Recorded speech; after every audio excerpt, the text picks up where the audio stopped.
You're listening to the Light Novel Podcast.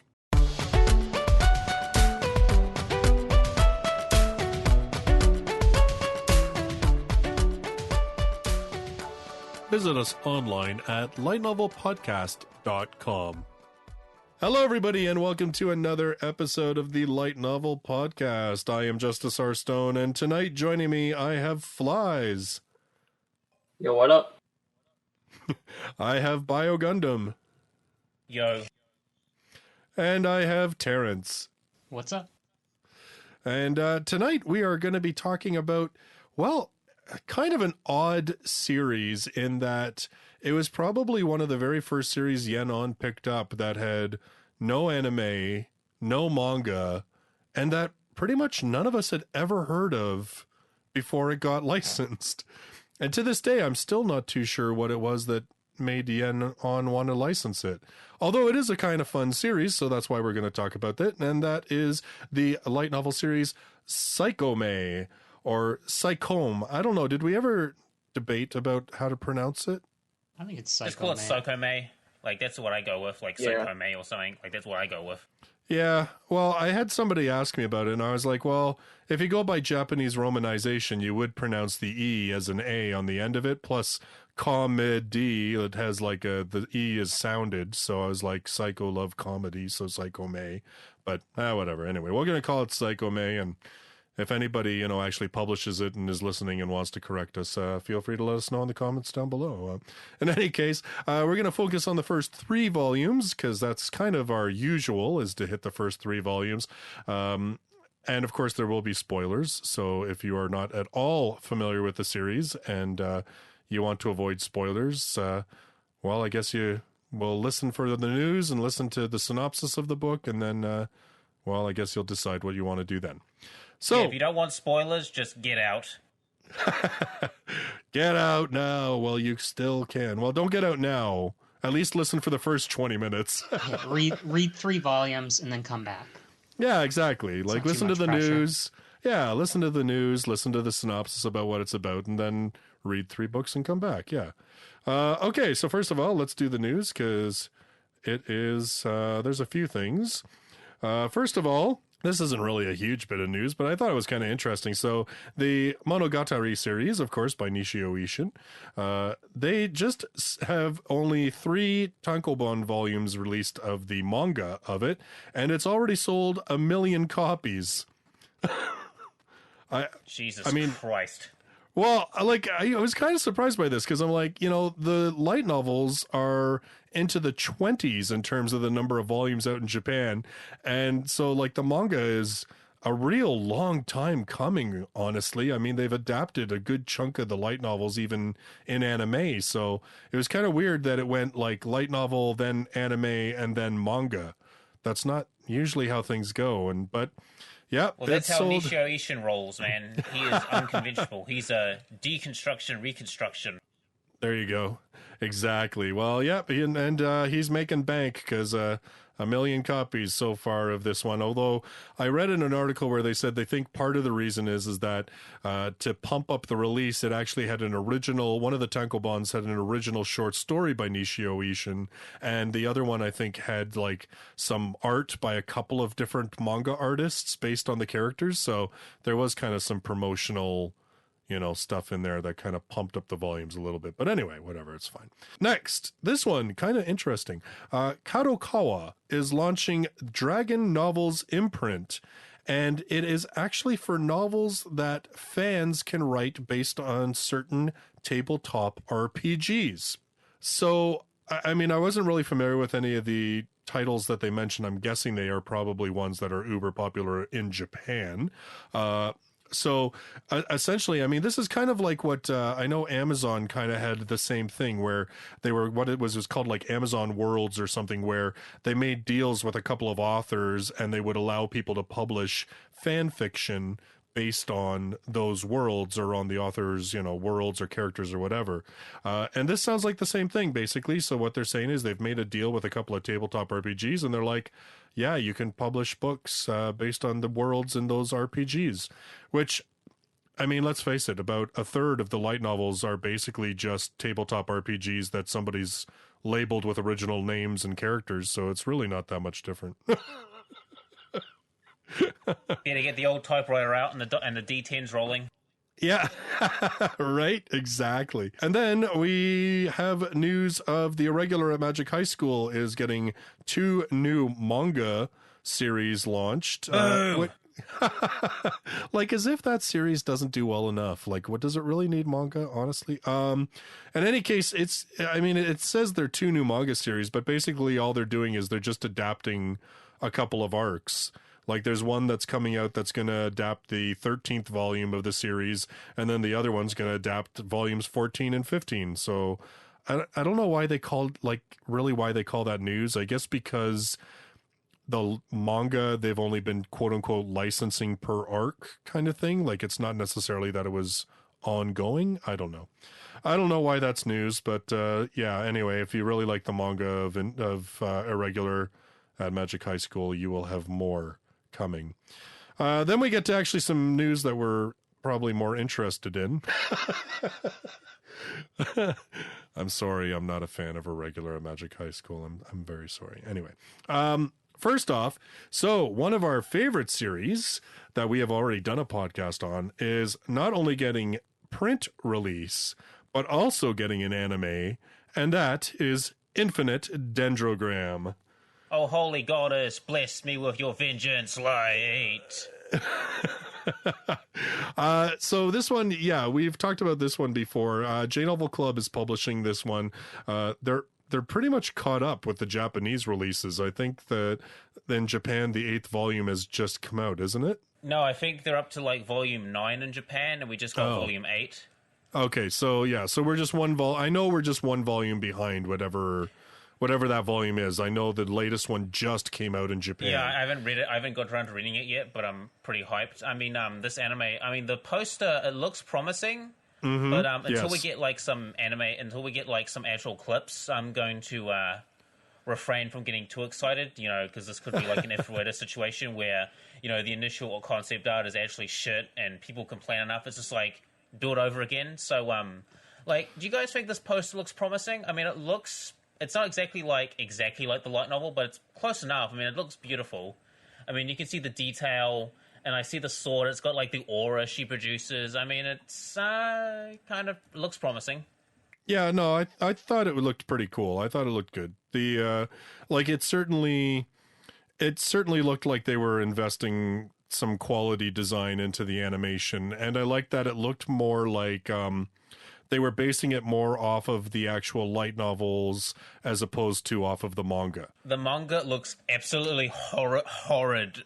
Like, I read like a couple of chapters of it. I couldn't look at it. It's like Shu looks like a pedo bear. Ray looks like some sort of bandit, and Nemesis, she just kind of looks really odd. So yeah, it does. Yeah, the artwork definitely looks more like they've taken what the light novels are and, obviously made it more anime because, the artwork simplified. Yeah. Well, Infinite Dendrogram's art is very like painterly in terms of its aesthetic, right? So they obviously had to smooth it out a bit for the purposes of animation. Infinite Dendrogram's art is kind of like an acid trip. Like, it's just all of these damn colors and textures, and it's just like, just like spread it all around. The sky's the limit, dude. There is no boundaries. It's all infinite. Like the infinite vengeance that Nemesis will wreak upon the world as her holy paladin goes on a dedicated quest of vengeance. Yeah, it kind of seems contrary to the whole idea of a paladin, but whatever, it's all good. So really cool series. If you want to know more about it, hey, you can go listen to our podcast on it. And like I said, it's actually getting a print release from J-Novel Club too. Have officially announced that they will be releasing it in print, which I think is going to go a long way to help get it even more popular with English audiences, because I know a lot of people were like, I really want to check it out, but I'd rather get it in print. So I'm probably also gonna get it in print as well because I think it'll look nice on my shelf. Like I've only, you know what? I honestly, I could see myself rebuying. Like I think I've read the first 3 volumes. I do want to read more of it. I could see myself buying it in print. It's pretty good. Like it's getting better. Like it's definitely like doing a lot more like exploring and stuff, and we're learning more about Ray and Nemesis's adventures, and just everything's getting more fucking batshit insane. Like it's like spectacle creep. Well, that's all right. And then we come to the last bits of news because since our last episode, Seven Seas, of course, came out with a couple of light novel announcements. One of them not surprising even a little bit. The other one kind of was funny because it was one of the titles that both Kyle and I said we wanted. And then the third one, I was just like scratched my head and I was like, okay, awesome, but what? So we'll go with the obvious one first. And so that Seven Seas is going to be releasing Arifureta 0 in print format. This one, the prequel series to Arifureta from Commonplace to World's Strongest, which, yes, is getting an anime, which, yes, is already being released in print by Seven Seas. And, of course, it is the J-Novel Club license. So one of those J-Novel Club before J-Novel Club printed their own. I bet Sam's kicking himself now on that one, but, well, it's all good. Anyway, so they're going to be releasing that in print. Like I said, I don't think anybody was surprised by that. Was anybody surprised by that they were going to put that out? No? No, not really. I guess the only question, I know Sam had said he was going to offer them any series, you know, that he had already sort of given them the original, but now we've seen it. Now we've seen that he still is doing, honoring that. Yeah. Oh, I didn't think that was going to change. It was just whether Seven Seas would pick it up or not. And obviously, and I'm going to go out on a limb and say, obviously, Arifureta is doing okay for them. And probably they're banking that the anime is going to help too, right? So Yeah. that was definitely not a big surprise. Then they licensed Reincarnated as a Sword. This one, like I said, was actually a title that both Kyle and I had said in our last episode that we both would like to see. Reincarnated as a Sword by Yu Tanaka and Lu, the light novel series about an otaku reborn as a weapon for a beautiful cat girl. I mean, like right there. Come on, you got to get this series. When a 30-year-old salaryman and a games enthusiast is suddenly killed in a car accident, hey, it's a car accident, and he doesn't just get run over. He finds himself reborn into a fantasy world, but in the form of a sword. Now he's in search of a beautiful woman to wield him, and a cat girl named Fran might be the exact adventuring partner he needs. So Seven Seas is going to be publishing this one, and the first volume is set to release in August 6th of 2019, so a couple months away from now. And then finally, and this is the one that I was like, okay, well, this is freaking awesome, but I don't understand. They have licensed the Neon Genesis Evangelion Anima light novel series. This one, it came out like back in the early 2000s, well, I guess mid 2000s. What would have happened if the Human Instrumentality Project from the final 2 episodes of the original Neon Genesis Evangelion anime had never reached fruition? This official light novel series explores just that, allowing Shinji Ikari and the pilots around him to age 3 years and face a different future. This alternate ending began serialization in Japan a decade ago and remains the only light novel series for the legendary franchise. With the original 1990s anime series having its very first streaming release on Netflix, hint, hint, that's why we licensed this, these light novels are a perfect expansion for fans new and old. And Seven Seas are going to be releasing the first volume of this in October of 2019. Wow, they really want to make sure this one was announced before the anime started streaming, right? So this is pretty much just a what if.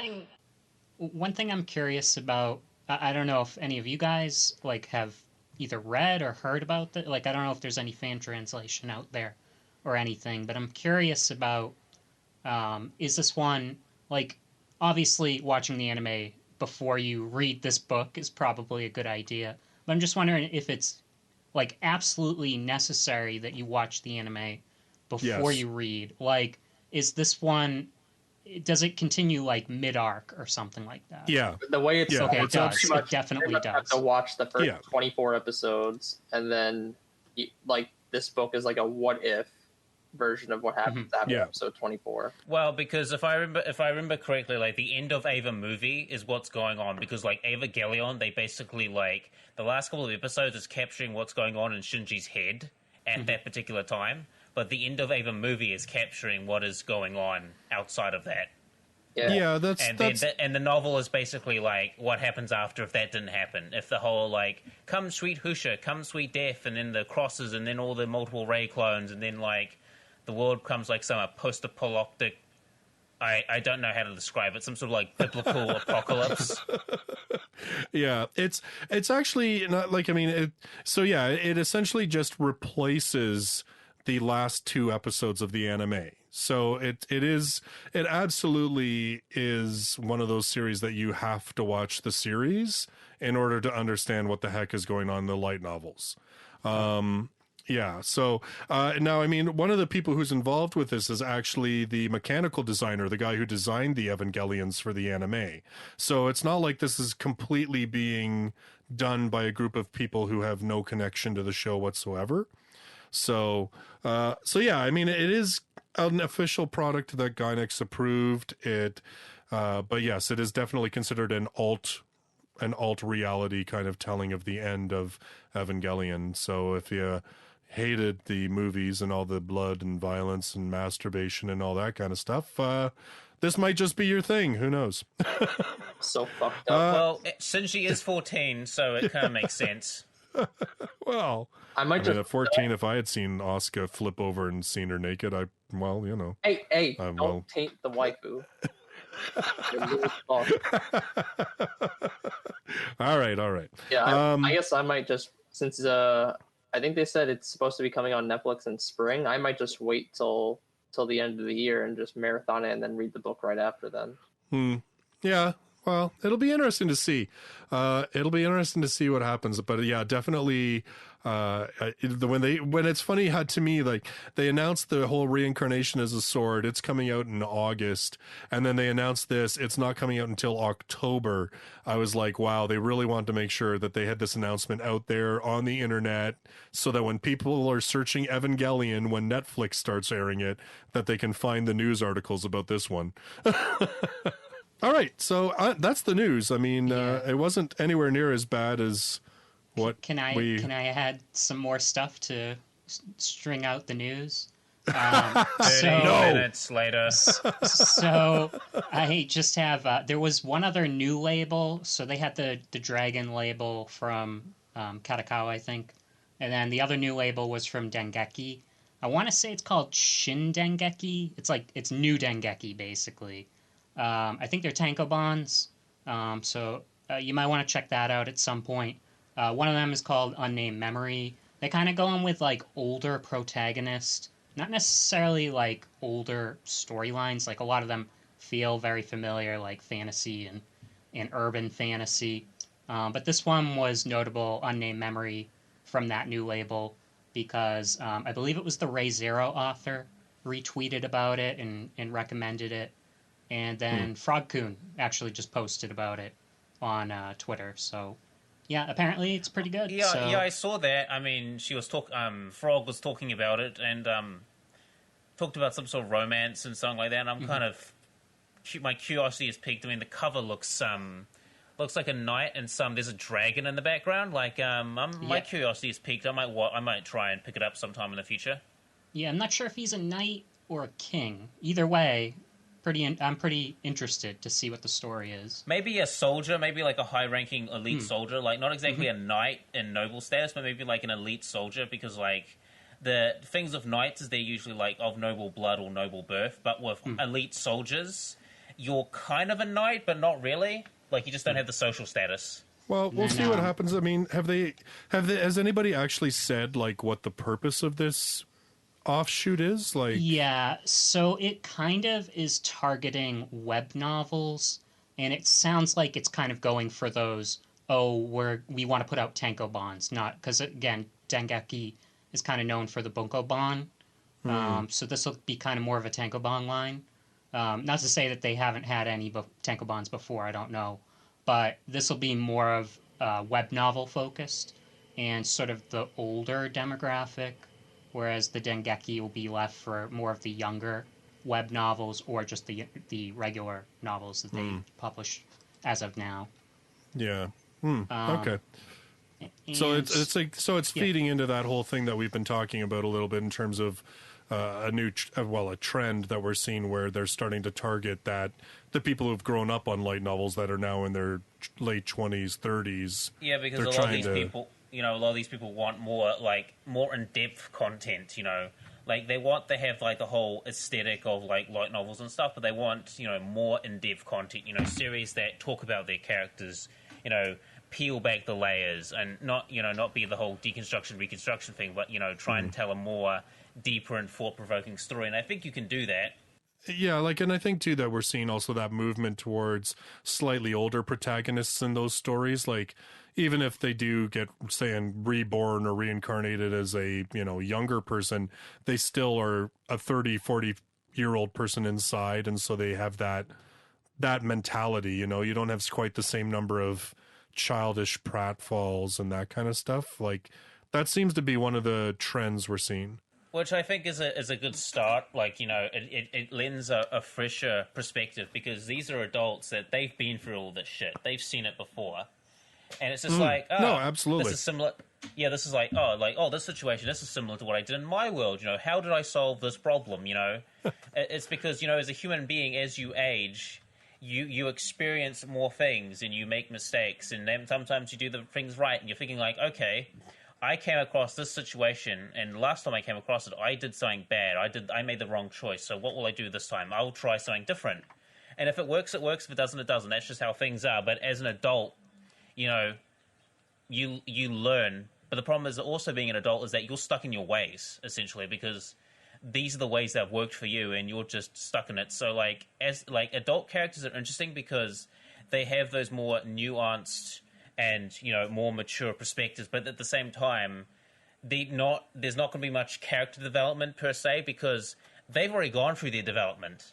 They've probably gone through tragedy. They've gone through growing up. They've gone through the struggles of life, and it's kind of like, well, what more can you throw at these people if they've already developed to such a point? Well, I mean, it'll be interesting to see, but yeah, it's definitely seems to be a growing trend. And Terrence, did you have something else you were going to mention? Yeah, in this one, you can keep it if you want to keep it or not. But it was Soul Press. I don't know. It's not an announcement or anything like that. But I know there's been a lot of chatter like on forums and things because they put out their last blog, and their last blog said they announced sort of where they are with a few different series. But after every single space in here, they're like, for the visual novel section, due to unforeseen circumstances, work on this series, and this series, which was due to start at the beginning of this month, has been delayed slightly. We apologize and are aiming to start as soon as possible. For light novel fans, due to unforeseen circumstances, work on saving 80,000 gold coin in another world from my retirement light novel and redefining the meta at VRMMO Academy, which was due to start at the beginning of this month, has been delayed slightly. We apologize and are aiming to start as soon as possible. And then they finish it with, apologies again regarding the delays to the start of work on several of our titles. While I can't go into the details, these circumstances were truly unforeseen. So these statements have kind of made people a little uneasy about whatever is going on, at Soul Press. Obviously, they haven't announced anything specifically publicly. They say they're reorganizing internally, slightly internally, to ensure everything is as smooth as possible in the future. But yeah, it just makes some people a little uneasy that some of these series just keep getting delayed, and we don't know why. Well, I don't have any insider knowledge on Soul Press, obviously. They've been kind enough to give me one or two of their books to take a look at, and I've reviewed, but outside of that, I don't know anything. But it does kind of strike me, and again, this is just me looking from the outside, but it just kind of struck me when I was watching them. I was like, man, these guys just seem like they are being a little too gung-ho on this whole thing. Like, we're going to do light novels. No, wait. Let's do visual novels too. No. Let's not just do that. Let's license some manga too. Like, you know what I mean? Like, it just seemed like I feel like they're overstretching their workload, because like, how many people do they have at Soul Press? I mean, it must be at least these. Well, they must be overstretching their workload a bit, because like a lot of that takes time, like translations, all that kind of stuff. It takes time in a team. Those people need to be paid. Those people get sick. A lot of things happen. Like, it could be that they just bit off more than they could chew. Like, unlike something like J Novel Club, which started off basic and now it's growing and expanding. But with Soul Press, from what you've just said, it's almost like no, we're going to do this, now we're going to do this, now we're going to do this, and now they've like, oh shit, we have all this shit to do and we don't have enough people. Oh, damn it. Yeah. Well, it's not a natural growth. At least one prominent translator has left. Oof. Yeah, that can't help. So I know that much is going on. So I mean, I do, like, I just have to think that, I mean, if we take a look at it, right, like, you've got a big, huge company like, say, Yen Press. They don't do visual novels. You know what I mean? Like, they just do print. They do manga, and they do light novels. You have J Novel Club, same thing, right? Just focusing on print in terms of the licensing, in terms of the quality control, in terms of the editing. Like, it's all the same process for every product they do. I have to think that for visual novels, I mean, not only do you have to translate it and typeset it and edit it, but my God, you have to code it, and you have to, you know what I mean? Like, there's got to be so much more labor-intensive work that goes into as a visual person who novel. Does IT and stuff, I can tell you that coding is very tricky, especially because there's multiple systems that use different programming languages. And by the way, you have to know them back to front. A single mistake, like a single thing out of line, can fuck up your entire code. Like, a single mistake can just scrap it. So, like, I can understand why, because it's very like when you're doing coding, you have to go through it like a fine-tooth comb. I liked the two titles that Soul Press put out. I thought they were fairly decent, but again, when you see that they're trying to do all of these things, it just kind of felt like I worried that maybe they were biting off more than they could chew, especially when they're announcing more and more visual novels without having even put out and also them announcing like a whole storefront thing before. I don't even know what the deal was with that. Like, obviously it's not. It doesn't seem like it's going to happen anytime soon. It doesn't feel like. So I don't know why they rushed to announce that. Whoever runs this company, it sounds like he's on speed or something. Like, he's just going like, we need to get faster. We need to get faster. We need to get faster. We need to keep pumping it out. Well, it's like, we can't keep up. I mean, I think honestly, as a person who in my own head thinks that I would love to be involved in multiple things because I love multiple things, I can sort of see where, if you were a guy who loved manga, visual novels, and light novels, and, you had a team of translators and you had the money to license and stuff like that, I can see where you might think to yourself, man, totally going to make this my company because I love this shit, right? But I wonder if maybe just the logistics of making all those different components work has just become a little much. Yeah, I just want to say, I definitely hope they rebound, or, I don't know what's going on. Obviously, it could just be something small, it could be something small internally. We don't know. But, I hope they rebound because they are one of the few, visual novel publishers that's actually taking, requests. Whether that ends up being anything, that they actually put out because it was, fan requested, we'll see. But yeah, I hope whatever's going on that they fix it and they're able to continue ship. But obviously I do too. I mean, actually, I was looking forward to that. I'm saving 80,000 gold for my retirement title. I thought that sounded really good. So yeah, I mean, we'll see what happens. Hopefully it is hopefully it is something that is temporary. Like you said, I mean, if they had a main translator who walked away, I could see that just throwing a wrench into everything. So, I mean, maybe it's as simple as just a disagreement between, two people, right? Who knows? But we will, obviously, I guess we'll see how that develops in the coming months. Was there anything else news-wise? That's all I've got. All right. So let us get into Psycome. Now, this one, it's only got 6 volumes. Now 7, actually. Well, you got to let me finish, bro. No. So it has 6 volumes, plus in Japan it had a short story volume, which it does not appear was part of the license that Yen On has, because they have never released that short story volume, nor have I seen any mention of it getting released. This one was published in Japan from February of 2013 to August of 2014. And then the English license came out January 2016. And then they just finished it up in February of 2018. So it's been a year since they put out volume 6, hence why I think the short story volume was not included in the license, which seems kind of silly to me, but obviously I don't make those decisions. And again, like I said at the beginning, I remember when we found out this one was licensed, and it was one of the very first titles that Yen On had licensed that didn't have ties to an anime or ties to a manga, or, it was just this title that just seemed to come out of nowhere. Now, maybe that was just because, 2016, I don't think the fandom was quite as big as it is now. I mean, it's only 2 years, but I mean... Like, back then, I remember Shield Hero, I think, came out before this. That was, the first one that I got. And then I got this because I was like, ooh, I want more stuff that I haven't seen the adaptation for. So I grabbed this one, Yeah, and it's kind of a...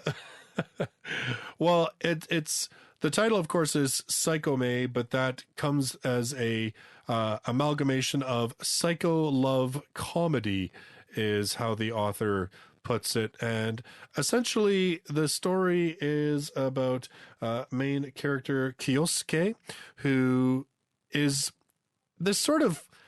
Like, how would you describe Kyosuke? I mean, he's not like a punk necessarily, but he's just kind of describe him as like a reluctant shit kicker. Like, that's how I would describe him. Okay, yeah, that's pretty apropos. So basically, Kyosuke's this kid who absolutely excels at kicking ass, but he's a good guy. But he only kicks ass because he gets this reputation, people come looking to basically take the title kind of deal. And so he's constantly getting pulled into fights and stuff like that.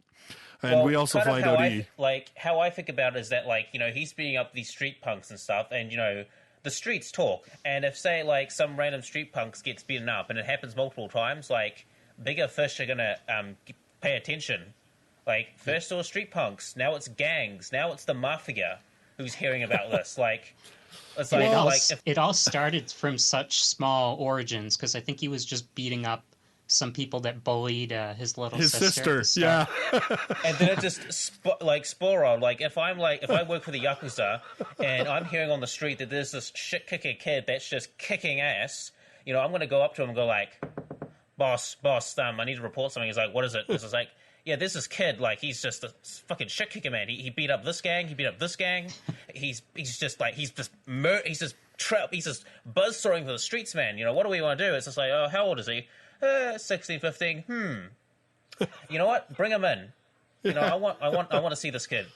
I see a potential recruit here.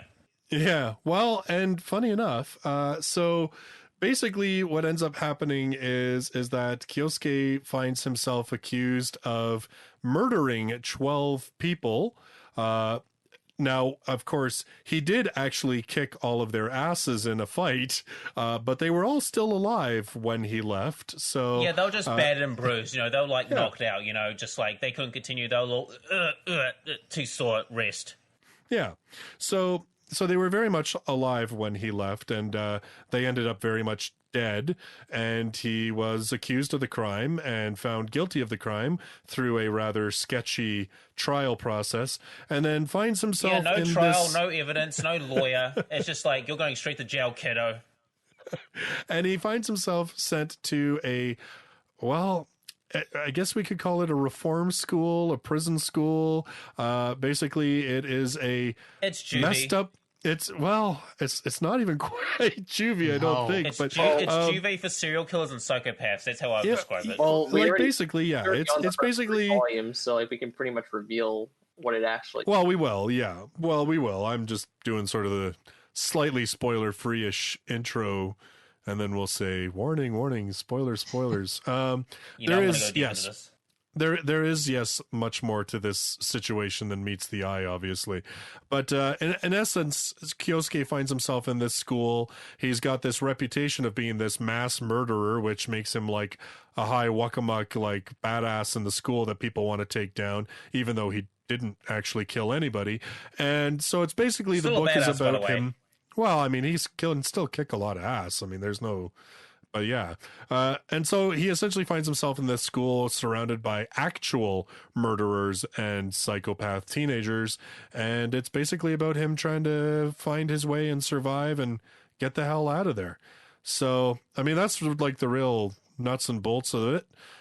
We will now proceed to tear into it because there's lots of weird things to talk about in this series. I kind of...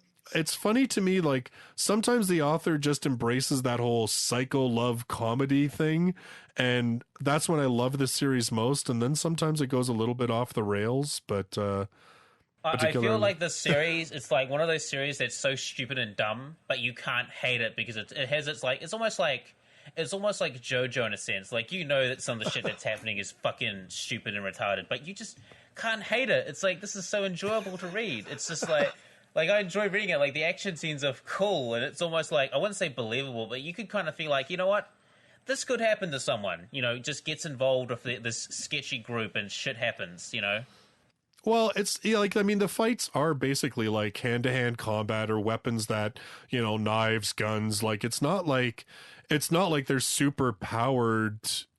Like, I mean, obviously Kyosuke is a little bit more adept at kicking ass than your average human being, or I want to go more into depth about that when we talk about his character or like the surrounding of how he got into the school. Yeah, like, I mean, but you're right though. Like, the battles are basically like hand-to-hand combat. It's basically people just like dodging around and punching each other. It's not like, we're using superpowers or anything like that, really. So it is a very different kind of fight sequence than what you see in a lot of light novels that we have. It's more like they're just like natural talent. They're using like, they're like, think of like assassins from Assassin's Creed or like, rogue archetypes. It's kind of like that kind of fighting. Like they're, they're dodging around, doing the footwork. They're trying to get in parry strikes. They're grabbing in blades and you're like, oh, I got a secret weapon. It's like trying to, they're trying to like one up each other in these like games of like cat and mouse. There's kind of like a choreography to it. It's like it's like a give and a take. Like, it's like he tries to hit someone, they dodge, they try and hit him back, he dodges. It's very much like a give and take situation. Like, there's a lot of rhythm to the fights. When I read it, a lot of it is like, some of it is very serious minded, and then some of it is just like outright comedy, like Mohawk getting his butt whooped every other scene. Like, Mohawk to me is like that kid in school who acts like he's tough, but actually he's just really, really weak. You can tell he's the gag character because nobody actually uses his name. He's just Mohawk. Yeah. He tries to introduce himself, but no, nobody cares. Nah, man, you're not badass enough, man. Like, Kyosuke, he set the bar. You have not. I mean, I think that's where, like, and that's where in this series, that's a couple of things that I'm like, there's just really clever things taken to the nth degree. Like, when you have like Maina, or I think it's Maina, but Maina. Anyway, you have this girl who is your prototypical nice girl who's a klutz. But in this series, she is such a klutz that people die because of her clumsiness. It's more like accidents. It's like accidents happen, and she's just responsible for them in a way. Like you know like, that cliche in like rom-com anime where like the cute girl will like cook their senpai food, except like it's so bad that the senpai passes out and has to go to the infirmary. She's pretty much like that, except the senpai actually dies from it. Yeah. Like, how bad is your cooking to be if someone dies from a single bite? Like, holy shit. Like, it's like Black Widow level kind of like poisoning there. And that's it, right? Like, and like you said, like with Mohawk, right? Running gag character, a character that every time he shows up in class, you know he's going to get his ass kicked. The teacher's going to beat him to a bloody pulp, but he'll be back tomorrow. The lolly teacher, by the way. Yes. Like 4'5" lolly teacher. That's just like beating up students that are like twice her height, you know. With a metal pipe. Yeah, shit kickers, man. It's like a school full of shit kickers. And she's got like a closet full of all the armaments you could need, and just hands them out to whoever she wants at the school to do her bidding. Yeah. Well, I've got what you need. She kind of reminds me of like Tanya, but if she was a school teacher. Oh my god! No, if Tanya was a school teacher, it'd be worse. Here comes the Bob into the fatherland. The German students march. Well, okay, obviously she doesn't, have the magic of Tanya. Time to take over Russia. But yeah, march, troops, march to Stalingrad. Well, and that's what I mean. Like, it has a lot of stuff in it. And that's why when I first read it, I was like, oh my God, this is really funny and really clever, because it has so many things in it that are standard in light novels, but yet it just makes them absolutely ridiculous. Like, I kind of feel like it's taking those stereotypes and taking them to their like logical extreme conclusion. Like, if you've got a girl who's a klutz, like obviously something bad's going to happen to someone. Someone's going to get hurt or poisoned to death. That's just a little extreme, but it could happen. Yeah, it does happen. A lot of it felt like they take like a character archetype from like anime and manga, and you're like, oh, that's this romantic comedy type. Oh, the Siscon, isn't that so cute? And then it takes it to the level like, oh no, Siscon's not that cute, when it's like she's crazy, yandere, trying to protect her brother, like, and they do that with a lot of the characters. Yeah. So it's like, it's almost like they're mixing like these certain psychotic behaviors with what you would think they would mix with romance comedy. Like, they're picking out specific ones. Yeah. Oh yeah, absolutely. Like, again, like I said, like even the lolly teacher. I mean, we've seen lolly teachers in how many different series? I mean, lollies are taking over the world in light novels. Like, you've got a Sir Magical Index, she's a lolly teacher. You have another lolly teacher from another series. You have Strike the Blood has a lolly teacher. Yeah, you've got lolly chess now. Like, lollies are taking over the world. That's the real story here. Lollies are taking over the world. One of the other ones I appreciated was Irie. So she's got these like half-lidded, half-closed eyes. And so the whole time you're like, oh, she's that, that archetype or whatever. And then like later on you find out, oh, she hasn't been like sleeping very well because she can't murder anybody. Spoiler alert. But yeah, like, so like they'll have like a character behavior or like a way that they look.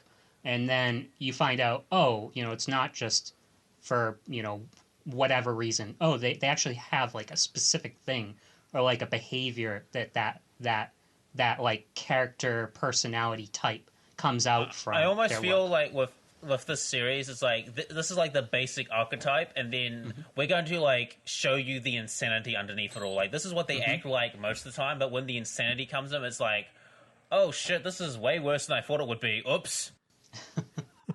So I mean, yes. So basically, the series. I think we've said very clearly the series likes to take it to extremes. So let's talk about kind of extremes that I love. So, Volume 1, we of course are introduced to the school, to the setting. We find out, of course, Kyosuke's whole setup and everything else, and then we're introduced to these variety of characters. All of them, some of them even more ridiculous than others. Like we have the cannibals, we have the guy who says his arm is possessed by a demon. But of course, wasn't there also a dude who's like a fan of Ted Bundy in this series as well? Like I'm pretty sure there was that one dude. Yeah, there's one dude that liked a bunch of different killers. I don't remember all of them, but yeah, they do like they'll put like some kind of historical killer in there. Or like they even reference Kurt Cobain. If I remember correctly, like during the 80s or 90s, I do remember that there was like an idea of like serial killer trading cards. I think at one point that some dude wanted to spitball. That's collect them all. Yep, that's true. True story. Yep, it actually happened. So we have all these characters, and of course we have Mina, who is the clumsy girl that we find out has never intentionally killed anybody, but people do die around her. That whole you remember that whole scene in like the one hallway where she just trips and takes out like 5 guys or whatever? Yeah. That was funny. Oh my god. Like for anybody who hasn't, I mean, I don't know why you're here if you haven't read it, but I mean, that just like that to me, I was like, oh my god, that was when I was like, okay, I love this series, man. She just trips and like she like does the flying elbow on the one dude, and then she like falls backwards and like knees the other guy in the groin, and like she's just like stumbling, quote unquote. But what I think is really funny is that even in the 3rd book, like Ayako is like, I think some of this is an act. Like like as I was going through the books, like I felt like there's no way she could be this clumsy so often. Maybe she's like actually tricking people and just putting on an act that she's being clumsy. Yeah, like I would be shocked. I think that would be a good one because like she like throughout the volume she says like, "Oh, I didn't do this," but actually she did do this on purpose, man. She's just been tricking you, man. Well, that would be great. That'd be a great twist. And I mean, and even the way that like sometimes she screws up her words, like she has a lisp or whatever when she gets worked up. Even that, like Ayako's like calls her on it. She's like, "Yeah, you just said that fine that time. Like, I think you're just putting this on." And she's actually one of the few characters like out of the main cast that we barely know anything about. It's true. Mm-hmm. Yeah, like even by the 3rd volume, you don't really know that much about her background. We just know that she cooked dinner for Senpai and he died. Like, that's all we know. Like, was that an accident? Was that on purpose? We don't know, because if this is like an act, like, she is a master manipulator, and she is just playing pool with the planets at this point. Yeah, I don't want to spoil too much, but we do learn more about some of these characters' like families, and like Mina, I don't know if we learn anything about like her background and her family at any point. I guess I got to read through the whole series to see, but yeah. Well, she's on the cover of one of the later volumes, so I'm assuming you'll learn at least something about her later. No, you don't. It's weird. You don't learn much about her. Like, she's just kind of like, she exists. It's interesting. She gave dinner to Senpai. And then we have Irie or Irie. I think in my mind it's Irie. I call her Irie. I call her Irie. Irie? So we're gonna call her opposites. This It's a 2-to-1 so I think Irie wins. Well, it's an EI. It's EIRI, right? So like E is typically like A. You would think A or maybe. It's like A. I call her like, Irie. I don't trust because I it's don't easy. trust Google Translate, so I'm not. I don't know, and man. That's another thing. Like, I don't know if there were any names in this that I can remember off the top of my head, but sometimes what like Yen or somebody else will pick for like romanization isn't really correct. Sometimes I feel like I don't know if there were any particularly in here. I can't remember off the top of my head, but I feel like there was at least one that I was like, Like Irie, if it were Irie, you would think it would be AIRI. Yeah, right. Yeah. I think I haven't read a volume in like forever, but like when I first started reading Log Horizon, I can't remember, but I think the first volume they couldn't, for the first like chapter, they couldn't decide whether to call the main character Shiro or Shiroe, and then eventually they just stuck with Shiroe, which is his. I think Shiroe is like his full name, but people just call him Shiro for short. Yeah, because they did that in the anime as well. They would alternate sometimes. They would call him Shiroe, and sometimes they would just call him Shiro. Well, because I remember being confused by that too. I don't know. Like it is kind of a again, right? Like sometimes you're not sure. Like, is it the way they've romanized it? Is it just how it's working in my I think we're sticking too much on the grammar. Let's continue with the characters and story. Yeah, and I'm not like calling them out or anything. I don't know, but I just. So, redhead girl next. Yeah, all right. So we'll call her Irie because, and if anybody knows, like, because they've read it in Japanese, feel free to let us know. Anyway, so we, of course, meet her. We find out that she is from a family of assassins, and the reason she's in the school is because she can't kill anybody. So she's actually been sent to the school because we find out that this school is not about reforming kids. It's actually about trying to train them to be better killers to be used in the underworld. So yes, that's right. This school has all sorts of nefarious reasons for its existence. And we find out again that Irie is this girl that her family are assassins and they've sent her there to be reformed. In other words, to be made a better killer. Well, if you actually think about it, like, I could actually see this being a thing in reality because you think about, like, the KGB and some of these government agents and agencies and stuff like that. I mean, they do have agents and they do train people. And it's like, what's more malleable than children? I mean, for heck's sakes, in Japan, they trained ninjas and samurai from ages, like, 2 to 5 at the beginning of, like, for beginning of training. So it makes perfect sense, you know, to mold these killers into, you know, these fine assassins because you're just like they're malleable now. They've got a killing instinct that will never go away. So we might as well put some use to them. Like if they, you know, it's a waste of resources if we just send them to a jail to rot. No, we're going to find some worth in you, and you're going to be government assassins, hitman, and all sorts of shit because we are grooming your instincts. When she sees a drop of blood. Like basically what they're doing is they're tuning their instincts. So it's like, yeah, you can murder people, but you can do it when we tell you to do it, not when you want to do it. And so with Irie, then her weapon of choice are her nails are basically blades. There's razor blades in her nails that she could cut you with, but she probably won't. And then, of course, we have Ranka. Oh, boy. Shall we talk about her for a while? Oh, sorry. I'm talking about Miss Gas Mask. Oh, yes.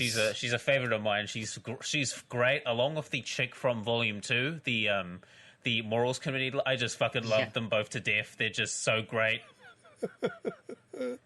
So Ranka, of course, we find out is probably the biggest mass murderer in the school. She is essentially a tool for murder, and she wears a gas mask as a way of limiting her murderous impulses. So basically, she's a psychopath. Pretty much.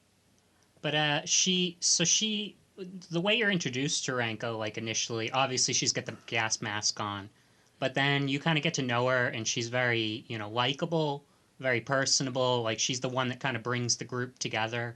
So you're like, aw, I like this character. And then she turns out to be a psycho killer who's trying to kill the main character. When you take off the mask. Yeah. Who's trying to get the main character to fall for her just to kill him. So, I don't know. Like, and again, right? Like, it's that whole, and again, right? Like, and that's what I was talking about, like, with this series taking everything to extremes. It's like Renko's like, oh, Kyosuke, I'm madly in love with you. And as soon as you love me, I kill you. Yeah, I've never heard of a woman who brings a knife to bed. It's like, oh, you didn't feel it? Well, now you will, bitch. And yet the main character still doesn't avoid her. Yeah, well, I almost feel like he's attracted because it's, like, dangerous. It's like, ooh. Well, and he said, I only like people, I only like girls, you know, that they have a good personality. And it's like, what? Wait, you said that, but now you're interested in this girl who's, like, got a killer personality? Like, what were you unless he looking wants for? some sort of pet, right unless there. he wants some sort of pet to put on a leash, it's like, no, Reiko, don't do that. I do not want you to murder the mailman. Like, bad girl. Don't get the newspaper. Like, it's almost like, do you want some like psychopathic pet as a girlfriend? Like, it's like, no, dear, do not set the neighbor's house on fire. No, dear, you can't do that. Please stop. I think he got hit with the Stockholm syndrome pretty quick. Well, I kind of like, here's the thing, and I'm the same way, right? Like, I was kind of like, Kyosuke, man, this girl is total bonkers, and she turns out to be the one who actually killed the 12 dudes that he's accused of killing, is what we end up finding out. I already told them there was going to be spoilers. But what's funny, I kind of get the feeling like, with him, I kind of get the idea with Kyosuke that he is still, despite the fact that he can kick a lot of ass, he's still kind of like that vanilla, like, light novel protagonist who wants to save people, Like, it kind of gets, like, I kind of get the feeling that because Renko has this sort of sweeter personality, that he has a hard time kind of separating. You know what I mean? Like, he's kind of like, she's a sweet girl, she's a nice girl. And even though he knows in his head that she is really a murderer, it's almost like he can't connect the dots. You know what I mean? Like, that's kind of my feeling. Let me say it this way. You cannot have a stable relationship with a person like her, no matter, she's just not controllable. You can't do shit to stop her from doing what she's going to do. Which is why imagine dealing with that. It's almost like she'll be like a pet almost. Like, it's almost like, you got to walk her out, make sure she doesn't like maul the fucking neighbors or like just burn down the city. It's like, no, dear, don't do that.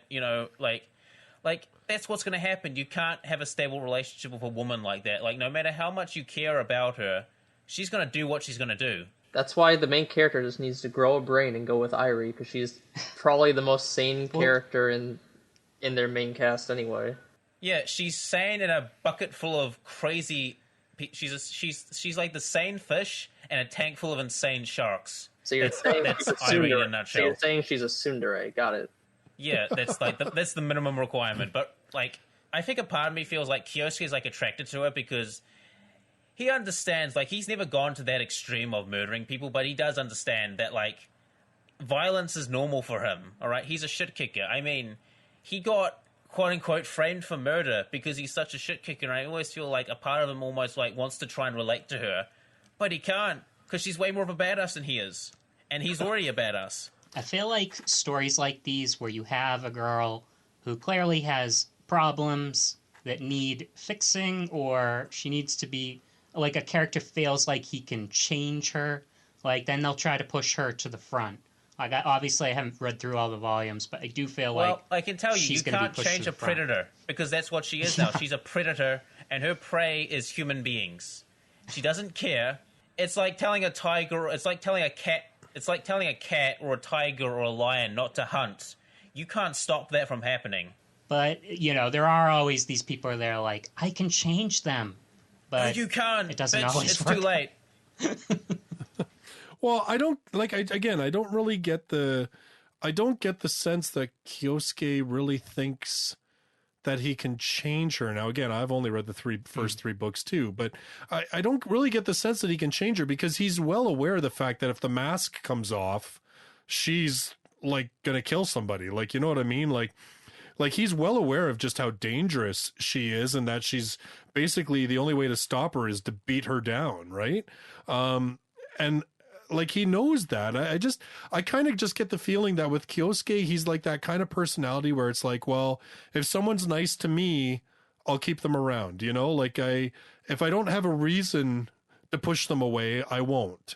I feel like it's almost like he feels like he can control her, but she's like a pit bull. All right, she's like the beat stick. He's a person who's gone for a bunch of shit. Like, he's dealt with tough people. He's dealt with ruffians and all sorts of gangsters. And, I mean, he even has nicknames. He has street names like Megadeth. And, like, he feels like, yes, I can deal with this woman. But, no, you can't. She's beyond your capability. Like, yeah, you could probably stop her going out of control. But how long can you continue doing that? Yeah. I mean, again, like it's hard to know without having read the entire series exactly what his I won't spoil intentions it, but, are. Yeah, I won't spoil it, but I know, like, he does care about her. I just feel like it's like, of all the people you could have cared about, it's this chick. Like, I like her, she's cool and all, but I don't see any stable relationship going off this because of what she is. All right, that ain't gonna work, dude. Yeah, I feel like, though, when you have, like, even from an author perspective, it's like you introduce this kind of character, and it's like you try to figure out which character needs somebody to either change them or to fix them, even if it shouldn't work in real life. I feel like authors are like, all right, which person needs this guy the most, like in terms of a relationship, in terms of making her healthier. And like, obviously, I feel like she's the one that needs somebody to make her healthier.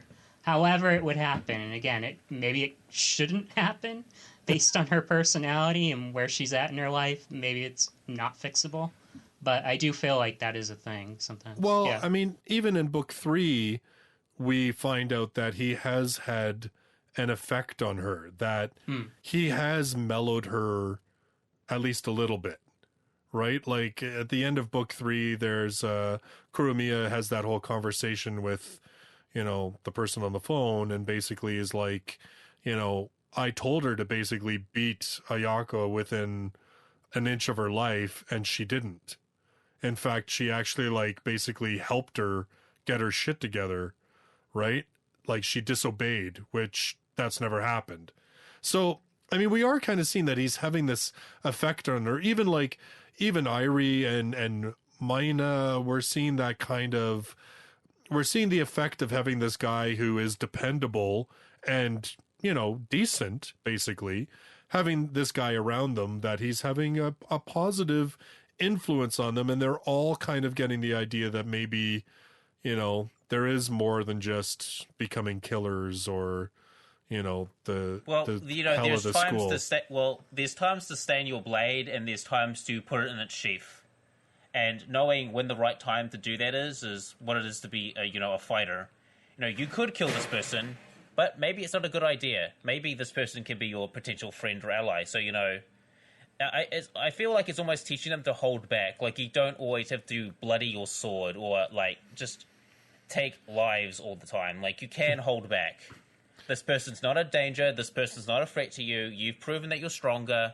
Just leave it as is. Just leave them as a beaten pulp. They'll be fine. They'll leave you alone. Well, I mean, I can't think. I mean, Terrence brings up a good point, right? Like, as a writer, you can't create a character like Renko and not use her. You know what I mean? Like, and use her as much as you possibly can. Yeah. You can't just leave her there like she's this crazy personality. Oh, I'm choosing Irie. Bye, Renko. Like, you can't just leave her there. Like, something has to happen. Either she fully accepts a rejection, or he changes her somehow.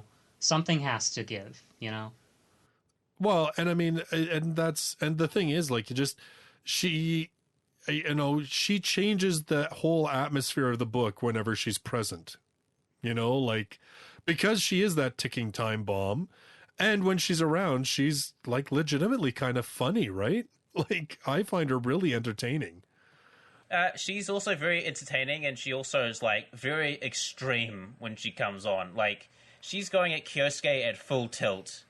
And if we ever talk about like the student council president trick, there's also another thing I want to bring up with her and relating to Kyosuke as well, but we'll just stay with Riko for now. But like, Riko, like, she is at Kyosuke full tilt. Like, there is no chill. It's just full steam ahead. I'm going to make you mine. Oh yeah, absolutely. But like I said, I love that split personality of hers with the whole Renko with the mask, Renko without the mask. She really does come off as this, cute, bubbly girl when she's restrained. But then she'll slip like and say something that you're just like, oh yeah, right. That's you're a psychotic killer, right? Okay, so I think well, we'll talk about, like, I mean, book one basically really sets up the world, and I don't think there's a lot to talk about other than, of course, the characters that it introduces and the fact that it has the big reveal at the end that the school is to actually train them to become killers. Then we get into book number 2 where they go... I think you forgot to mention that they were trying to push Kyosuke to kill someone so they could begin the real training. Right, that, and there is that whole thing that he has with Kurumiya, which is the lolly teacher, where she basically says if he can survive, the school is 2 years. She says if you can survive the 2 years without killing anybody, I will set you completely free. So that's where we kind of get the goal for him, basically, is that's his goal. Yeah, just hold back. Like, just don't go full shit kicker, because once you go full shit kicker, you can never go back. Well, yeah, and she basically is, and we've already seen it even in the first 3 books where she is conspiring to do what she can to try and get him to become a killer. So yeah, and because he's a reluctant shit kicker, he is naturally good at fighting, and in a society right now where we value peace, and usually you have policemen and stuff, or the state that tries to stop you from shit kicking. This guy's a natural born shit kicker. And people who are involved in those sort of violent lifestyles are like, this is talent. This is new talent, man. We need to hone the skill. I'm an assassin. I want to be I can be this kid's mentor. I can help. Maybe if I can guide him, guide that, that fury, that intensity it has. Because like in volume 1, like there's a scene he has where he just says like, this ain't happening in the middle of everyone. And that intensity, like that panel, like, they have an artwork, like, he's very, very intense. And if I'm, like, someone involved, like, in Hitman or assassinating, I'm like, that's talent. I need that kid. I want to be a mentor. Like, this is someone with talent, and I need to get him quickly, now. Well, you definitely get the idea, the fact that he was set up and everything else. Like, he's been scouted. Like, that's the whole point, right? That's why he's there, is because he's been scouted because of, yeah, exactly, they see talent. And also that intensity when he gets serious, that intensity, that energy. He's just giving off this raw, intense, and they can feel it. And that's why he fits into school so well, because he's like one of them. Yeah, which is, and I mean, that's, well, and that's the thing, right? Like, he basically holds back the last punch. That's about the only thing that separates him from everybody else, really. But he still has that intensity with him. Like, well, others may be like more cold or sporadic or psychotic. His one is like, what I got from like the picture, it's fiery. He's like a firecracker. He's like a volcano that once the eruption happens, it's all on. And then, of course, we get into book 2, which has them going on a camp excursion for the school. And I mean, again, right, like in typical Psycome fashion, the camping trip is a very classic trope of light novels, manga, anime, but in typical Psycome fashion, it's incredibly violent and deadly, really. And of course, we are introduced to a character who we find out is a second-year student and the president of the ethics committee? Is that what, or the morals committee? Public morals committee. Yeah, okay. And that is Shemaya. And she's, what do they call her? The murder princess or the murder queen? Yeah, the murder She's princess. Like an Ojo-sama. She's like the Ojo-sama. Yeah. She's like a proper kind of character, but then she'll slip in like curse words or just outright sexual things in her speech. So that's kind of the psycho part coming out in her character. Yeah. Yeah, I did enjoy her, but you know what I liked about the second book that I actually preferred over, say, book 3, and I mean we'll talk more about book 3 in a minute, but I like the fact that she was kind of like a villain character in a way, you know what I mean? Like she wasn't always around. Like, we still focused mainly on our 4 characters of like Kyosuke, Irie, Mina. Like, we really focused on them still, which I liked. But then we had this Shemaya that's there in the background, and you can feel her presence. And every time she showed up, like you said, like I loved that whole when you saw the break in her sort of proper facade, right? And you're kind of wondering like which is the real you. Yeah. The thing about I think what's cool about Shemaya in a sense is that like she has no qualms about hiding what she is. Like at the end of like volume 2, she just goes like full tilt on Maya because she goes to Maya. It's just like, Maya, you're full of shit. You're just like me. You're just hiding it. You must have manipulated you. And then when main character Kyosuke like stops her from being killed, you know, because Shemaya, she's of the belief of that, you know, people show them true selves when they're in danger, and it's true. Like when the kitty gloves are taken off, like people show their true nature, and they can either be the most courageous badasses going out in a sea of glory, or be sniveling cowards who beg for mercy. And that's how she sees it. And when Kyosuke, like, spares her, she's more and fascinated with him because she sees, like, a purity in him that none of the other students have displayed. Like, she sees that he is courageous, noble, all these things that she, you know, you would really apply to a psychopath, and she's attracted to that purity, that spirit that he has. And that's why she calls him darling, or tries to seduce him, or cook him food, or basically try and be a waifu, you know. Despite the fact that she's batshit insane, and you know, she's like the whole Rika situation, like, no dear, don't do that. No dear, don't murder the mailman. No dear, please stop. Yeah, I love how Kyosuke reacts to her and Irie. Like even after, as the reader, you can tell they've changed a little bit in terms of how they respond to him. He's still like super cautious. And he still thinks like, every look... He's almost like, fuck, I have to deal with 2 of these. God damn it. Why did I save her? Now she won't leave me alone. Darling! Hey, man, you saved her. Not her, not, it's your fault. And then she's constantly getting her ass kicked by everybody else. Like, I like how she talks about her parents and how she talks about when she murdered her parents, they still loved her. And I feel like that's why she's also attracted to Kyosuke, because, you know, he didn't react negatively. He just like, well, she's going to do what she's going to do, and I'm going to do what I'm going to do. I'm going to shit kick, because that's the only thing I know how to do. Well, I mean, I think, yeah, her backstory was, that was pretty messed up, where she was like, yeah, my parents, I couldn't tell whether they felt anything for me. But then as I was driving the knife into my dad, I knew that he still loved me. I was like, oh, man.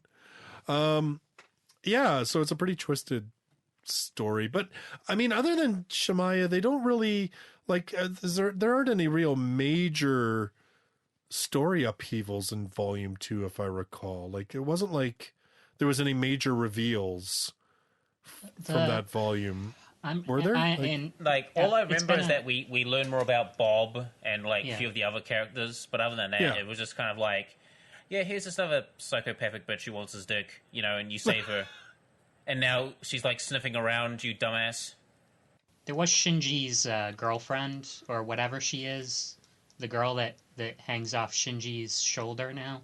I don't know. She doesn't get a name in this volume, I think, but she does in later volumes. But yeah, basically her, Bob, and the Machion, whatever his name is, Chuny dude. Oh yeah. Yeah. The eye patch, he's great. I love his design. Yeah, like again, like it's the volume 2 was much more of, well, it's like the tip again, like I said, it's funny because it's that typical anime let's go camping trip, right? You find out backstories about some of your classmates, you get closer to some of your classmates. Some of your classmates get really close to your classmates, and Kyosuke and Rika's thing. If you talk about, and if you want to talk about the bath scene, you get really, really close. Well, I don't think there's much more to say about the bath scene other than boobies. Hey man, he was getting the closest he'd ever gone to her. Literally. I think I think boobs is pretty much half, like 50% of the comedy in the series. Like, you know, okay, yeah. So since we've mentioned boobs, let's bring it up because yes, I Thank you, Flyz. You're absolutely right. That's actually one of the things that I didn't find it quite as annoying in Volume 3. I mean, it was definitely still there, but Volume 2, man, there was a lot of boob jokes. Like, almost all the insults that the girls threw at each other were about their boobs. There was, like boobs, it's a big thing, boobs. Pretty much every time Renko and Irie are in a conversation with each other, they're like screaming at each other about, oh, you have a flat chest, oh, your chests are watermelons, and it's like goes on for pages on end. Yeah, right. And that's and that's what Irie's like. Yeah, all your brains went to your boobs, and yeah. Even when like the threat is taken out and they're taking Shemaya home, they're like, oh, I have to lug this girl with her chest around, and that's like their first thought after they have victory. Oh, we gotta. She's too heavy. Let's just dump her in a ravine. Fuck it. Yeah. Well, and like if you're there, there's a lot of boob talk in this series. A lot. Early on, a lot of the pictures are just like very, I don't know, the art in this series, like it's very good, like the coloring and the character designs. But I felt like early on, a lot of it was just very much like still shots. Like the only active shots were like Kyosuke falling into Ranko's boobs. Like early on, it was mostly just like character portraits. A character sitting here, a character sitting there. And the only scenes you actually got to see, and there's a lot of action in this series, so it doesn't seem like they couldn't draw something. I just felt like a lot of what was drawn was just character portrait or sex joke, pretty much, in the early going. But yeah, there's a lot of action, so like I just would like to see a little more of that in the art. They're too busy drawing boobs. Yeah. That's where all the art. That's all where the budget went. It just went into that. They know their audience. You know, it's funny. One thing I'll say about the series, at least it doesn't like try and insult you. Like it knows it's stupid and batshit, and it's just like roll with it, bitch. That's the thing I actually like about the series, that it never, like, you can always tell it's not trying to take itself super seriously. So it's like good, like a popcorn read. So should we move on to Volume 3, Oni-chan? Yes, let's talk about Volume 3. So Volume 3, so Kyosuke, one of the things that's kind of his driving force to try and survive the school and get out of the school is to be reunited with his little sister. Because, of course, he's going to have a sister complex because, you know, of course he is. A little sister who's alone at home with no parents or no parental supervision, no family. Oh, dear. And it turns out that Ayako has very strong feelings for her Oni-chan as well. So strong, in fact, that she realizes the only way for them to be together is if she murders her entire classroom. Yeah, that was pretty messed up, especially right. In the light of, like... That was a pretty extreme conclusion. It's today. like... Oh, that was Volume 2. That's right. That's how Volume 2 ended. I'm going to be with you, big brother. I think Volume 2's epilogue was like it's an illustration of her like smiling going to school, and it pretty much tells you she's like got a weapon and she's going to her classroom to do the deed. And then the start of Volume 3, she's like crying on the floor. She's like, "Why didn't the shotgun work?" She's like so sad. Yeah, it jammed on her, so she didn't actually kill anybody. What an amateur! And of course, we find out later, spoiler, there's some manipulation going on with that. Oh yeah, absolutely. Well, again, right? Like, you know, this is a school run by criminal, like, underworld and dodgy people. Of course, they'll be smart and manipulate people. I mean, what do you think they do? But you know, it's like I'll say, like I found Volume 3 of the 3 I've read was my least favorite of them all, because honestly, Ayako was just too much. I mean, like she was the insane yandere brother complex taken to like it even went further away, like above and beyond what Psychome's done so far. Yeah, I guess the only thing that I kind of enjoyed was the fact that she was so broke on in the beginning, but then she, and maybe it's not as natural how it comes about, but she becomes more of like a rooter for Ranko, like later on. I don't know if this happens end of volume 3, but she definitely becomes friends with Ranko. Yeah. And at a certain point, she starts kind of rooting for Ranko to an extent. If anybody's going to end up with her brother, she doesn't mind if it's Ranko. And yet, I feel like a lot of these Brokon sisters, that doesn't really happen. Like, where they'll kind of give up on. I mean, not that her Brokon necessarily was like, I can have him. But, like, that a sister will give up and be like, oh, I'm okay with you ending up with that girl. Like, that doesn't happen too often, I don't think. I think I've only read / watched only one other series that has a sister character that, like, gives up quick and then roots for the main girl to get with the guy. Yeah. So it really is. But even then, like, and I mean, let's be fair. I mean, rooting for Ranko is still crazy. Like she basically agrees that she basically says to Ranko, if you can suppress your murderous impulses, then I'm rooting for you. And then Renko's like, but if Kyosuke decides he wants to die, is it cool if I kill him? And she's like, yeah, okay, sure, that's cool. I think this goes back to kind of her judgment of characters too. I love the choices. You can how do you want to die? You can choose student council girl or Raiko. Who do you want to die? It's like both are terrible. This kind of goes back to like her bad judgment. Like so throughout the volume, you kind of find out that she got the weapon from obviously the teacher Kuramiya, and throughout the story, she's like so for Kuramiya. She's like, oh, she's so awesome. And then at the very end, she's like, oh, she was terrible. It's like, yeah, you couldn't tell that from the start? Like, so she's kind of a bad judge of character, of course. That's part of her personality. Some random person just gives you a shotgun. It's like, yeah, this ain't suspicious at all. I just like how she shits on everyone equally. Well, yeah, that's true. She was pretty nasty to everybody. And then, of course, takes it to the ultimate extreme of, well, brother, if you're going to be so corrupted by these girls and I can't fix you by killing them, I'll just kill you. He hasn't been corrupted yet. That's the problem. The school's trying to, but they can't. He's still steadfast in his beliefs at the moment. Well, you know what? I mean, I think it was, what I think my biggest problem with this volume really was? It wasn't even just that Ayako was like so crazy. I think it was because the book was so much just about her.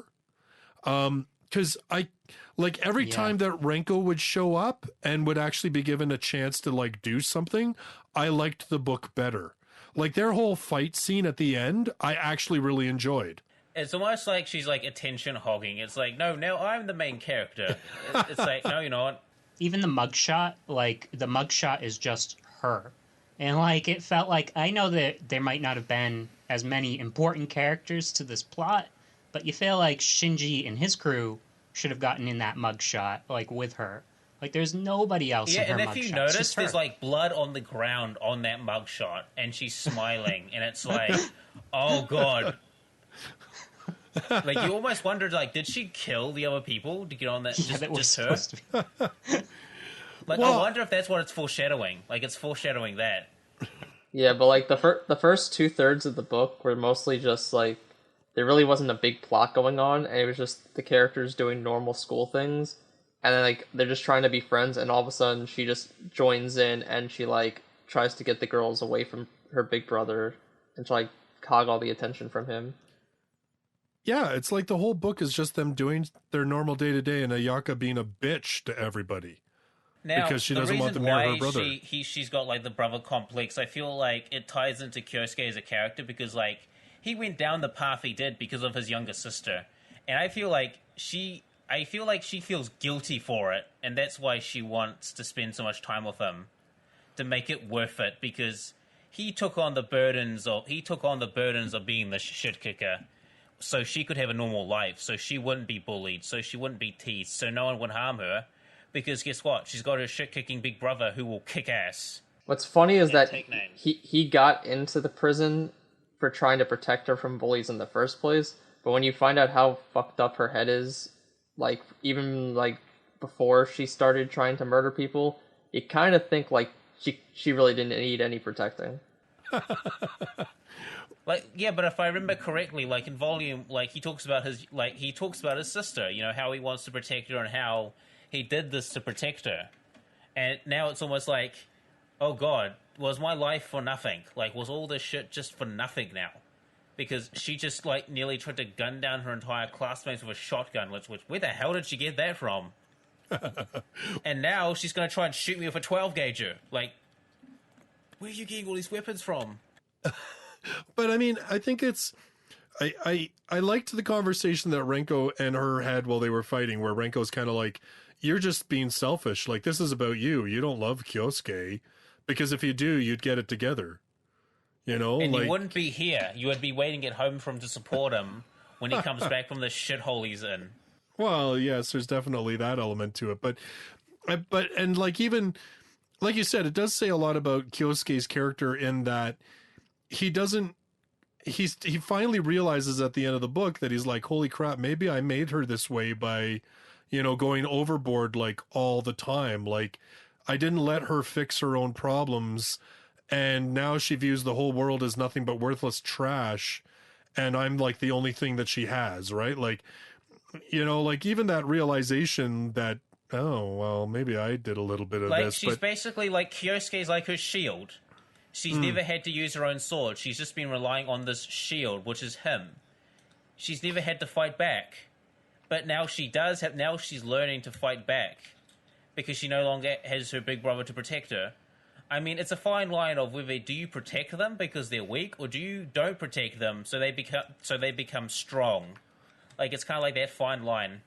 Well, and I mean, it kind of suggests that she's a bit of like a sociopath, where like she just doesn't view anybody as worthwhile, right? Like, they're just garbage, and whatever happens to them happens to them. And even if I don't like doing it, I'll do it if I have to, you know, like she's perfectly fine. She doesn't need protecting. In fact, you probably need to protect her from other people. Well, or protect other people from her. Yeah, exactly. Yeah. Talking about book 3, so I mean, okay, there's not like a ton of plot per se. Obviously, like, well, there's lots of plot, but well, you know. I mean, things happen, but it's not like there's really a driving story. I mean, basically, the story of the third volume is him trying to fix his relationship with his sister, because she walks into the school this completely like devoted, broken yandere, and by the end, like Terrence was saying, she's become a little bit more stabilized, and she's willing to accept his friends because he views them as being worthwhile, and they've all is what he's got. Like, that's all he's got in the school. Like, you know, beggars can't be choosers. Well, yeah, and I mean, she's starting to realize that, you know, he sees some worth in them, and like Terrence said, she's even in a way like kind of cheering on Renko, and she's like, yeah, if you ever do kill Kyosuke, just remember, kill me too, because I don't want to be without him. I'm like, oh my god, like, this is... Like, let me take this. If I'm like trapped on an island and the only remote chance of survival is like teaming up with a bunch of psychopaths and criminals, I'm going to take that option because it's far easier. And it's like, well, I can't be choosy. These people, you know, I'm just going to have to stick with them. Yeah. Now, there's one thing that I really want to talk about, and because I want to see if you guys kind of read this the way I did, because it's in the, it's like the very last, like the epilogue of volume 3, where Kurumiya is having that phone conversation with the woman that turns out to be Renka's mom, well, quote unquote mom. And she says to her, this is the thing, she says, so the girl that Kurumiya is talking to, she says, I'm not doing too well. My target is particularly stubborn. So she's an assassin, obviously. And Kurumiya says, seems that way, huh? I heard they're no ordinary person. It's understandable if it's that thing's mother. And then the other girl says, that thing? And Kurumiya says, yeah, the same one we talked about before. The boy who dumb idiot Renko fell for. So, like, did you guys read that the same way, that, like, Kyosuke's mom is, like, a badass? or his dad, one or the other. There's got to be something. Yeah, I think I know exactly what you're talking about, and you are correct. They are some sort of badasses because yeah, like the apple doesn't fall too far from the tree. Well, and that's kind of what I was wondering, like, because it kind of ties the whole thing even closer together, right? Because you were thinking the whole time, you're like, why are they targeting this family? Like, why? Like, okay, Kyosuke's got this reputation of, okay, he's, he can kick ass and stuff. And, okay, you're going to use Ayaka as a pawn to try and sort of, manipulate Kyosuke. But why go to so much effort? And then just this one, like, throwaway couple of lines in the third volume, and you're like, uh-oh, what is it about their mom? Like... Okay, so I'm not the only one who caught that. Like, because as I read it once or twice, and I'm kind of like the way it's worded, I read it's got to be. as well, and then when I read volume 6, it like made sense. It's just like, because I don't want to spoil it, but it's like, that makes sense. I see, because the dots are connecting. Okay, all right. So it's not just a throwaway line that doesn't get explained or worked on later on. It comes back. Yeah, and like one other thing is like this. Like you just said, it's volume 6 that you finally find this out. It's kind of weird how the epilogues, like the epilogue of volume 1 was kind of Ayaka focused, if I remember right. And then we don't see Ayaka in volume 2 until the very end. And then we finally get her in volume 3. It's kind of weird how they did that. And so now in volume 3, we've got a hint about Kyosuke's parents, and we're not going to see them potentially until volume 6. I don't know. I just find that kind of interesting. When you meet Kyosuke's parents, it explains a lot. Like, that he's been, like, this scouting has been going on a lot longer than you would think. Like, a lot longer. And, like, well, and even then, this one sets it up that Ranka's mother is coming, and isn't that volume 5? Yes. Yeah, so you're right. The next volume is very Irie focused. Yes, it's they go to her house. We learn more about like Irie's family, which I think is pretty cool. But I'm like, you find out like this whole like headhunting recruitment scheme, like it runs a lot deeper. It isn't just like some person noticed him and people start talking. Like this is like a multiple people have been working on this plan to get him into this.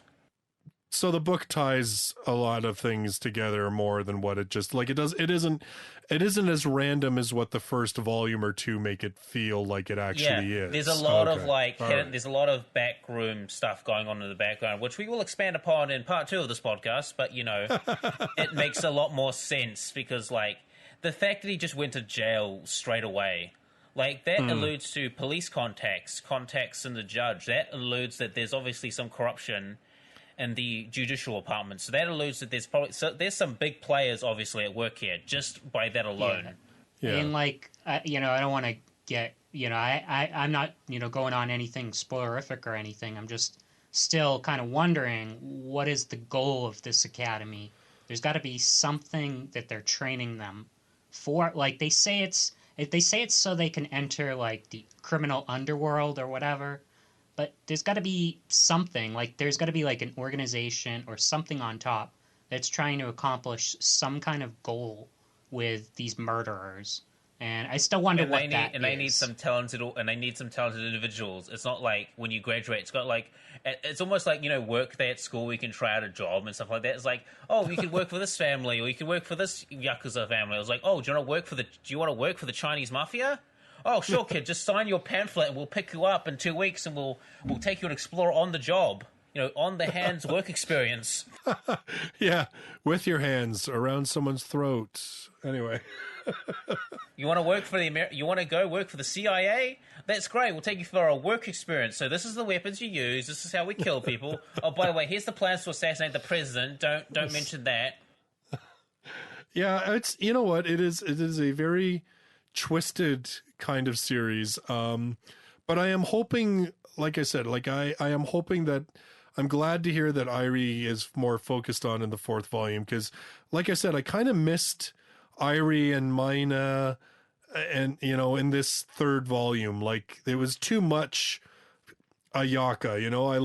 I liked the other girls in the series, so I was kind of like I I wanted to see more of them. Maybe that's why I didn't like this volume. Yeah, but we never see much of Maya for some reason. Like, she's that one mystery you can never solve. Like, even in the end, like, I haven't read the 7th volume yet, so maybe it alludes more about her story. But, like, as far as, like, the series goes, like, there's not much going about her. Like, it's just mostly vague. Like, it's like, yeah, she accidentally poisons people and clumsy and funny, but maybe she's actually, like, a hardcore manipulator, you know? And she's just really good at it. One of the things about her in the early volumes, and not that, like, she really annoyed me or anything, but just she's kind of the character that leads to a lot of, like, the problems in the later volumes.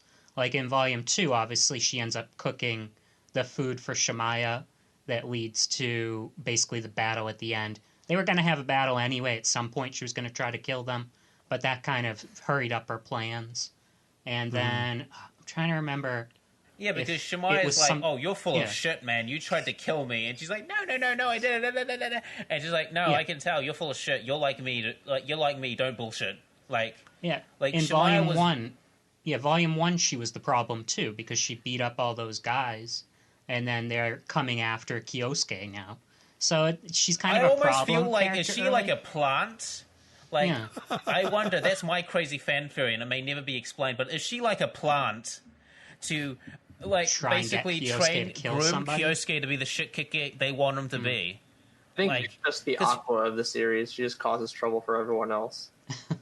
Yeah, well, I think it'll be really fucked up is that she's the plant. She's like a highly trained assassin, and she's like a loli, and she's being planted there to just subtly motivate him. Like, she isn't doing anything directly, but it's just it's just an accident. The series ends with her being revealed that she's so badass she kicks Renka's ass.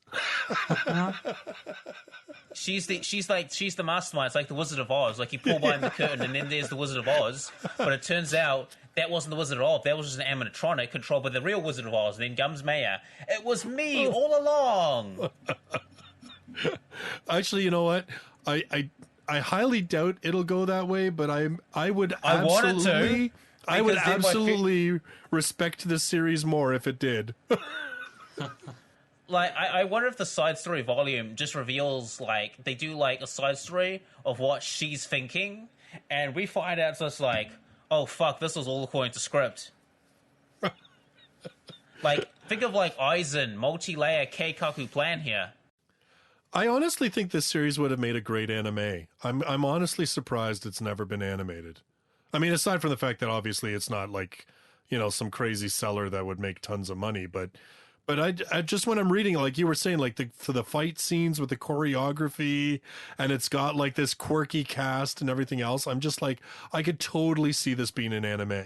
I would watch it. Like, if I never read the light novels and I heard about this, would be like, well, this looks fun. I want to watch it. Like, they can easily adapt the whole thing into one season. So, like, but, like, I know it's never going to happen, so I've just been, like, fantasizing with, like, oh, I know which VA voice actor would sound good as this character, and that's as far as it goes. Well, yeah, I mean, it's to me, I read this series and I'm like, oh, I could totally see this. And you're right, like, all 6 volumes could easily have been adapted into a single, like, 12, 13 episode season. There have been prison school series, so it's not an uncommon, you know, anime thing. Isn't there actually isn't there a series called Prison School? Like, yes, there is. It's like even like it's less crazy than this series, which is kind of ironic because that shit goes bonkers at some place. But I feel like if this series got an anime, after one episode, like, people would be shouting, like, oh my god, look at this edgy trash. It's so fucking, it's so, like, juvenile bullshit, whatever. I would love to see Shemaya on the screen. We've got Twitter. I love to see Shemaya on the screen. Her shouting out obscenities in a bleep just, like, every 5 seconds. Oh my god. Well, and that's the thing. I love how they do that in this series where they put, like, the XXX to, like... obscure the bad stuff that they're saying, like, and it just leaves it up to your imagination, and you're like, I'm curious what the author was thinking. I want the author to continue the series because I can almost feel like there's going to be a continuation. Like, I don't want to spoil the ending, but like I left a bit. Like, the ending kind of made a taste for more. Like, I want more. I want to see what happens next. Well, again, like, this is only 6 volumes, right? So it is one that we should come back and talk about the end of it at some point, since we can actually finish it. Yeah, the writer is still very active. So, like, he or she, I believe it's a male, he's still releasing, a lot of works. Like, it's not like he's been inactive for years. So if it does end with something that feels like it could continue, who knows? He could come back to it someday. Well, I mean, he does, like I said, there is that short story volume. Now, is the short story volume is just set during the first 6 volumes, right? So. Like, it's... Yeah. I think I saw that somewhere, that someone said it's not... Mia's log, day 42. I've successfully conned Kyosuke thinking that I'm just a clumsy girl, but actually I'm just a Russian KGB plant, highly trained. Code name, Black Widow. That, you know what? It would be great. That would make me love it. Somebody write the Dojinishi. Yeah, there you go. We need that to happen. All right, So wow, like, we actually haven't talked for 3 hours. That's great. That makes my editing life a lot easier. Yeah, only 30 minutes of news. All right, so we'll end our discussion there for the night. Our next episode, we are going to be talking about a series that created quite a disturbance in the force with its premiere episode this season. And so we are going to be talking about the rising of the Shield Hero. And we're actually going to try and legitimately just talk about the series and about what's good and what's bad, just based on how it's written. And yeah, I feel like we fucked up. I agree that we fucked up with Goblin Slayer because we got so bogged down by like the whole, it's controversial, goblins are Jews, blah blah blah, that I don't think we gave the series a fair shot. So definitely, like, with Rising of the Shield Hero, I think we should probably just ignore the controversy. I mean, most of it's just bullshit anyway. Yeah, and it's been a few weeks, and I feel like I'm not saying it's completely settled down or that, people are like, oh, I was right, you were wrong, or whatever. But it does feel like it's already gone past that. Like, that's already happened. It's because the Raftalia love has overwhelmed the controversy. That's what it is. I saw people from Anime News Network complaining about it, and it's like, oh, shut up, dude. You barely even read the light novel. Like, your opinion has no weight or value. Do your job. You're supposed to do news, not opinions. When you look at ratings for the series so far, it seems like, it's just a couple critics going apeshit, but like most of the people watching it are like, what are they talking about? I love this series. It's pretty damn good. Yeah, and I read the light novels. Already... Like, it's not like a masterpiece of great writing, but I'd say it's a light 7, maybe high 6 out of 10. I mean, from what I've read so far, to me, it's all right. Like, it's decent. It's entertaining.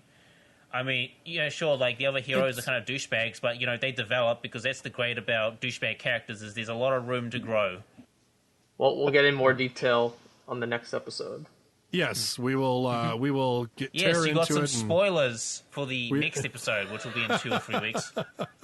Well, and I'm pretty sure that episode will be lengthy because there's lots. Oh, we're going to go balls deep into it because I have a lot of problems, especially with the first volume and that setup, and it's not involving just the controversy, but like the logic behind it. So, yeah, stay tuned, listeners.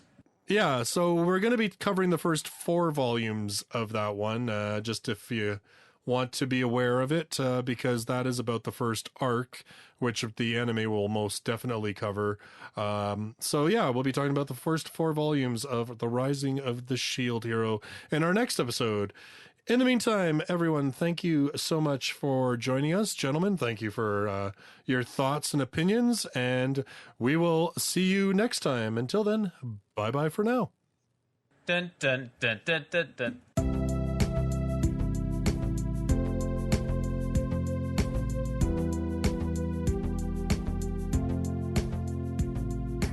For show notes and related links, visit lightnovelpodcast.com.